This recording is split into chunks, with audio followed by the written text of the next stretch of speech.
Assalamualaikum warahmatullahi wabarakatuh. Kembali lagi di channel YouTube kelas 8E. Pada segmen kali ini guys, kita bakal ngebuat sebuah podcast. Podcastnya itu yang berjudul 8E bercerita.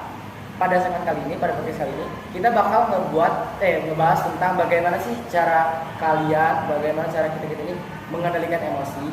Tapi sebelum itu kita udah kedatangan narasumber, yaitu narasumber kita di sini ada Berliana, ada Aulia, dan ada Iksan. Oke, di sini gue mau nanya nih tentang kalian.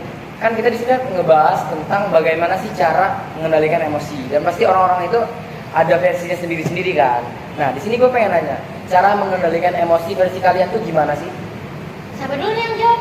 Oh, boleh deh duluan. Kalau versi gue sih baca istighfar, kalau biasa dapat duit gitu ya kan? Ya alhamdulillah. Ya, emang bener-bener uang bisa meningkatkan mood banget ya, karena kayaknya uang tuh segalanya ya, money segalanya. Mbak, kalau Berliana? Oke, kalau biasanya kita orang yang bisa mengendalikan emosi, karena hal sepele pun bisa jadi besar. Tapi beruntungnya akhir-akhir ini gue udah lumayan bisa mengendalikan emosi sih. Tapi biasanya gue mengendalikan emosi dengan cara nonton idol K-pop gitu kan. Tapi cukup diem pun sekarang udah bisa menurunkan emosi sih. Ya, oke, jadi cara simpelnya itu kayak nonton idol K-pop gitu ya. Oke. Kalau Iksan gimana nih? Kalau gua cara mengendalikan emosinya yang pertama yang udah pasti bagi gua, tenangkan diri dulu, tiduran lah paling sampai bener-bener tenang. Sisanya terserah lah, kan nonton TV lah, main game lah, apa ngobrol sama temen lah, kayak gitu lah. Kalau versi lu Pen gimana? Kalau versi gue sendiri sih paling kayak ini orangnya tipikalnya game banget, jadi kalau emang lagi emosi tuh gue bakal ya game, atau kalau nggak cukup kayak tiduran aja biar nggak terlalu kepikiran dengan hal itu sih yang buat emosi. Nah, selanjutnya menurut kalian ini kalau seandainya kita nggak bisa mengontrol emosi itu gimana sih yang akan terjadi? Kacau sih. Menurut gue nggak banget gitu.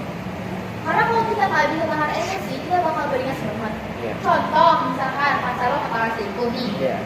Terus di situ lo nggak bisa tahan emosi dan amarah lo udah menumpuk banget gitu kan. Pasti lo bisa ngelakuin hal yang seharusnya nggak dilakuin. Ya bener sih emang. Jadi intinya paling enggak tuh kita harus belajar cara ngontrol emosi sih. Dan menurut gue dari kita bisa mengatur emosi dari lingkungan sekitar dan dari diri kita sendiri. Kalau lingkungan kita toksik terus kita jadi juga toksik udah nggak akan Gak bisa. bisa selamatin lagi gitu ya. Iya, tapi kalau lingkungan toksik tapi kita nggak bisa menyesuaikan diri, ya oke lah. Tapi kalau bisa lebih imbang, tuh. Oke, lanjut. Kalau seandainya kalian ada konflik nih dengan teman atau keluarga atau siapapun itulah ya, apa sih hal yang kalian lakuin biar bisa membuat emosi atau enggak mengatasinya tanpa, gimana sih cara kalian mengatasinya lah? Atau dengan emosi atau dengan gimana gitu? Kalau gue sih nyari solusinya dengan cara nyelesain dengan kompromi. Kalau seandainya gue yang salah ya gue minta maaf dengan cara yang baik. Kalau gue nggak salah ya gue tetap harus bisa mengintrospeksikan diri gue sendiri. Ya kalau Iksan gimana tuh? Kalau gua jujur ya, nggak bisa gua apa kayak membantu apa meredamkan amarah di keluarga gitu. Ya misalnya lagi ada konflik, terus lu gimana sih biar mengatasinya biar ini konflik itu selesai itu gimana? Gue cuma bisa diem sih, soalnya gue kan gerak, takutnya ada Salah. Jadi serba salah. Takut gerak serba salah Iya. gitu. Diem ya, diem tuh pas kalau mas. Emang pas banget kalau orang diem tuh udah pas. Setuju sih gue sama perkataan kamu kan. Bahwa kalau yang bilang kamu tadi, bahwa kalau kita pengen menyelesaikan masalah ya harus kompromi. Karena setiap pertemanan atau keluarga pasti ada saja masalahnya.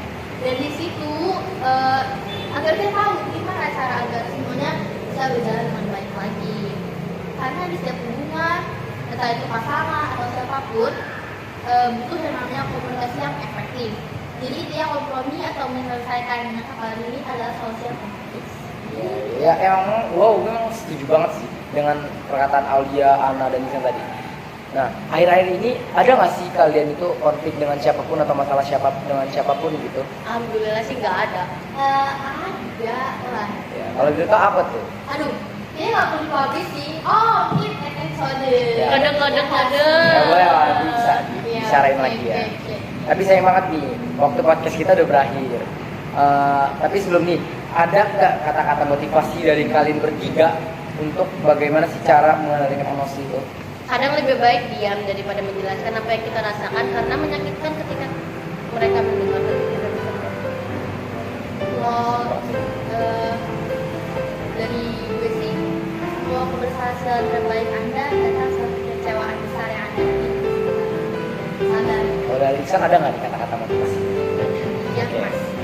Ya, emang sangat memotivasi sih kata-kata dari Aulia dan Deliana. Tapi sebelum itu terima kasih buat bintang tamu kita kali ini dan saya podcast kita udah berakhir. Next episode boleh ya? Ya, bisa lah. Bisa lah ya. Oke teman-teman, itu semua itu adalah bagaimana cara versi kita ini mengendalikan emosi. Oke, itu saja yang bisa kami sampaikan di sini. Mohon maaf apabila ada kesalahan kata yang kurang di hati Anda. Saya Alvan Dika, mohon maaf, saya izin pamit undur diri. Wassalamualaikum warahmatullahi wabarakatuh.